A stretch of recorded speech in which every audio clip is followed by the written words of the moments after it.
Hello friends, ঝর্ণার শখের ছাদ বাগানে আপনাদেরকে স্বাগত। আশা করি আপনারা সবাই ভালো আছেন আর আমিও ভালো আছি। তাই তো চলে এলাম ছাদ বাগানে পুঁই শাক নিতে। ঘরে ফ্রিজে আছে ইলিশ মাছের মাথা, ভাবলাম ইলিশ মাছের মাথা দিয়ে আজকে একটু পুঁই শাক রান্না করব। ছাদের এই পুঁই শাকগুলো খুব সুন্দর লম্বা লম্বা হয়েছে আর কচি কচি পাতাগুলো আমি আলাদা শাক রান্না করব আর এই ডাঁটাগুলো দিয়ে ইলিশ মাছের মাথা দিয়ে রান্না করব। ছাদে আরও ২-৩ জায়গায় পুঁই শাক হয়েছে, কিন্তু এখান থেকেই পুঁই শাক নিলে মনে হচ্ছে আমার এক সাজের মতো হয়ে যাবে, অন্য জায়গা থেকে আর নেওয়া লাগবে না। এখানে আমি ২টো বস্তায় ৪টে করে গাছ লাগিয়েছিলাম। এখান থেকেই কিন্তু আমি ২-৩ বার পুঁই শাক তুলে নিয়েছি। এই বর্ষার সময় ডগা কাটলেই কিন্তু নতুন করে আবার খুব সুন্দর ডগা বেরোয়। আর পুঁই শাকের দানা হয়ে গেলে আমাদের বাড়ি কেউ খেতে চায় না, ওই জন্য আমি এই সময় ডাঁটাগুলো কেটে নিলাম। আর এদিকে দেখুন কত সুন্দর কুমড়োর ফুল ফুটেছে। ছাদে এসে কুমড়োর ফুলগুলো দেখে মনটা তো আমার ভরে গেল। প্রতিদিনই ২-৩টে করে ফুল হয়, কিন্তু আজকে এসে দেখলাম একটা গাছে ৬টা ফুল ফুটেছে। গাছে ফুটে আছে দেখে তো খুব সুন্দর লাগছে, কিন্তু গাছে রেখে তো কোনো লাভ নেই, এগুলো তো একটু পরেই শুকিয়ে যাবে। ফুলগুলো আমি সব তুলে নিলাম।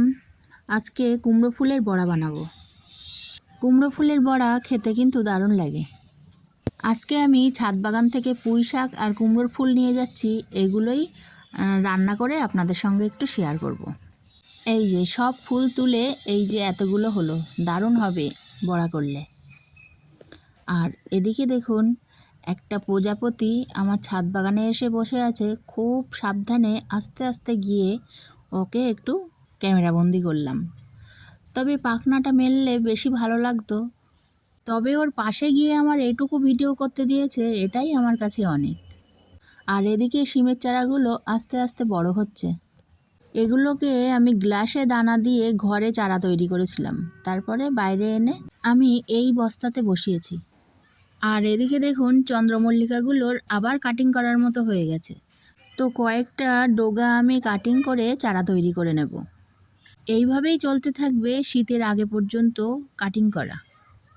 আপনাদের সঙ্গে তো আমি আগেই বলেছি যে এই টবে আমি বিভিন্ন ধরনের চন্দ্রমল্লিকার গাছ বসিয়ে রেখেছিলাম আগের বছরের। সব রকমের কালার আমার এই টবটাতেই আছে, সংগ্রহ করে রাখা ছিল। এখান থেকেই এখন কাটিং তৈরি করে করে বিভিন্ন কালারের চন্দ্রমল্লিকার চারা তৈরি করা যাবে। আমি এখন এই ডগাগুলো কেটে নিলাম আজকের মতো, আবার অন্য দিন কিছুটা কেটে কেটে আবার চারা তৈরি করব। আর এই দেখুন আরও 2টো গ্লাসে আমি শিমের দানা বসিয়েছিলাম, তো 2টো চারা বেরিয়েছে। তো এই 2টোকে নিয়ে আমি নিচের বাগানে চলে এলাম। নিচের বাগানে এদেরকে বসিয়ে দেব।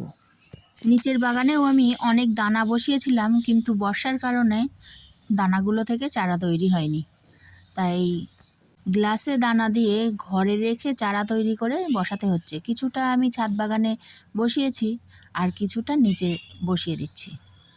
2টো চারা নিয়ে নিচে এলাম, একটা চারা এখানেই থাক আর আরেকটা চারা আর এক পাশে বসিয়ে দেব। আর এপাশে যে চারাটা বসাচ্ছি এখানে পাশেই আছে ঝিঙের চারা। ঝিঙেটা অ্যাসবেস্টারের চালে তুলে দিয়েছিলাম। ঝিঙে গাছটা এখন খারাপ হয়ে যাচ্ছে, তো ঝিঙে গাছটাকে আমি কেটে দেব, দিয়ে এবার শিমের চারা তুলে দেব।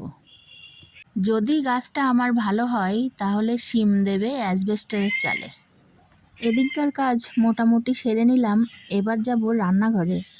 চলুন আমার সঙ্গে রান্নাঘরে গিয়ে ইলিশ মাছের মাথা দিয়ে পুঁই শাকটা রান্না করে ফেলি। তো প্রথমেই পুঁই শাকটাকে আমি কেটে নিয়েছি, নিয়ে গ্যাসে বসিয়ে দিলাম একটু সিদ্ধ করার জন্য। আর এদিকে ইলিশ মাছের মাথাগুলো আগে ভেজে নিচ্ছি। আর এই তরকারিতে মশলা হিসাবে দেব একটু জিরে, পরিমাণ মতো আদা, পেঁয়াজ আর গোলমরিচ, শুকনো লঙ্কা দিয়ে পেস্ট করে আনবো।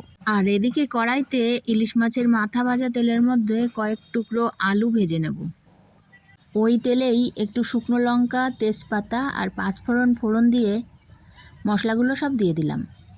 তারপর সিদ্ধ করে নেওয়া ডাঁটাগুলো দিয়ে দিলাম, সঙ্গে আলুগুলোও দিলাম, পরিমাণ মতো নুন হলুদ দিয়ে দিলাম, দিয়ে একটু নাড়াচাড়া করে পাশে একটু জল গরম করতে দিয়েছি।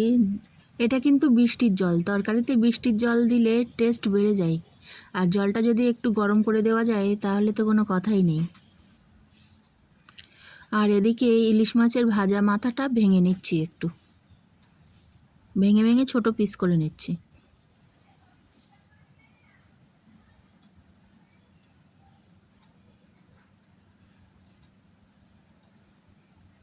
কড়াইতে জল দেওয়ার পর কড়াটা ঢেকে দিয়েছিলাম। এবার ঢাকাটা খুলে ইলিশ মাছের মাথাগুলো তরকারিতে দিয়ে দিলাম।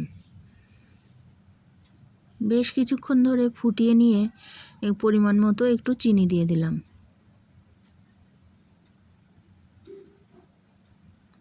এবার একটু গরম মশলা দিয়ে নামিয়ে নিলেই হয়ে যাবে রেডি।